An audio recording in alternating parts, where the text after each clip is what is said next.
Have you ever felt jealous of your partner?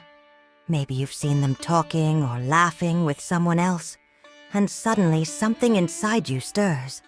Or perhaps at work you've noticed how your coworker receives praise for that promotion you wanted. How do you feel?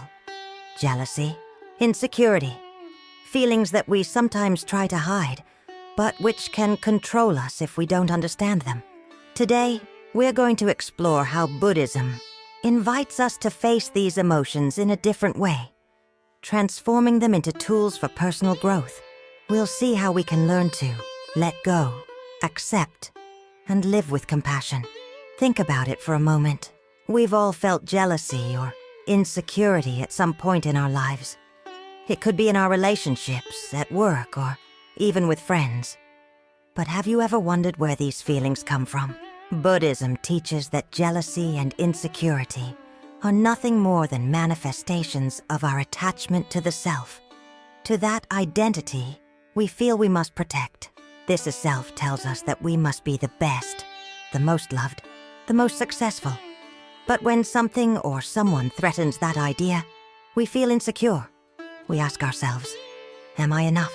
When we allow the ego to control our emotions, we start to compete, and in many cases to suffer.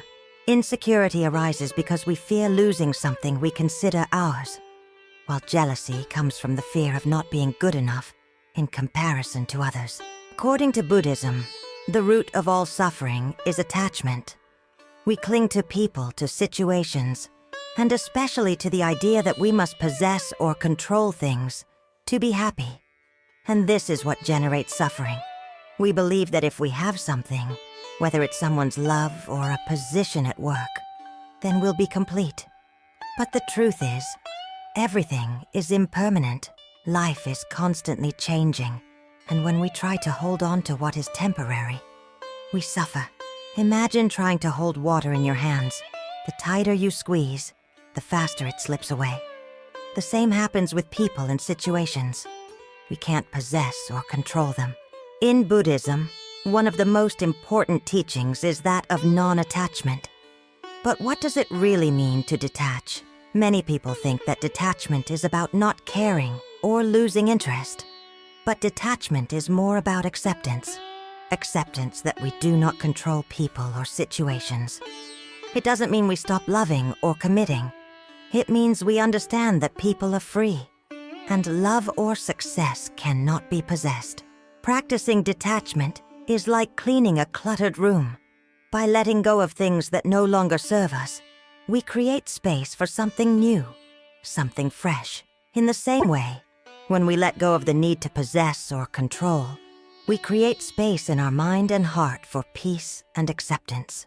Buddhism gives us powerful tools to deal with these very human feelings. One of them is mindfulness. What does this mean? It means being present, in the moment, without judging what we feel. Imagine you can observe your jealousy or insecurity as if they were clouds passing through the sky of your mind. You don't need to hold on to them. Just observe them. Let them go. Gratitude is another key tool. Instead of focusing on what we don't have or what others possess, we can train our mind to focus on what we already have. How often do we really take the time to appreciate the blessings that are already in our lives? Practicing gratitude connects us to abundance rather than lack. Compassion is another pillar of Buddhism. It invites us to be kind not only to others, but also to ourselves. When we experience jealousy or insecurity, instead of punishing ourselves, we can choose to be compassionate. This means recognizing that these feelings are natural and that all human beings experience them. Jealousy and insecurity, though painful, can become opportunities for growth. Instead of seeing these feelings as enemies, we can use them as mirrors that show us what we need to work on internally. Why do we feel jealous? What fear or insecurity is hiding behind them?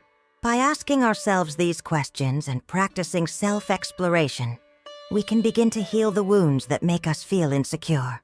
This doesn't mean we'll never experience jealousy or insecurity again, but that when we do, we'll know how to manage them from a place of self-compassion and wisdom. Creating an external environment that reflects peace and compassion can help you cultivate these feelings internally. In Buddhism, our environment is an extension of our mind. Cleaning, organizing, and making space in your home is a symbolic act of making space in your heart for compassion, love, and acceptance. When your space is in harmony, it's easier to feel that inner peace. And that peace is the fertile ground where love and compassion can grow, replacing jealousy and insecurity. Jealousy and insecurity don't have to be enemies that control us. Through the teachings of Buddhism, we can learn to observe these emotions, to let them go, and to transform them into something positive. Non-attachment, gratitude, compassion, and mindfulness are powerful tools that we can apply not only to our relationships, but to all aspects of our lives. If you've ever felt jealousy or insecurity, remember that you're not alone. We all go through it. The key is in how we choose to face them. If you enjoyed this video, subscribe and leave a comment sharing your experience. How have you dealt with these feelings in the past? I'd love to hear your stories.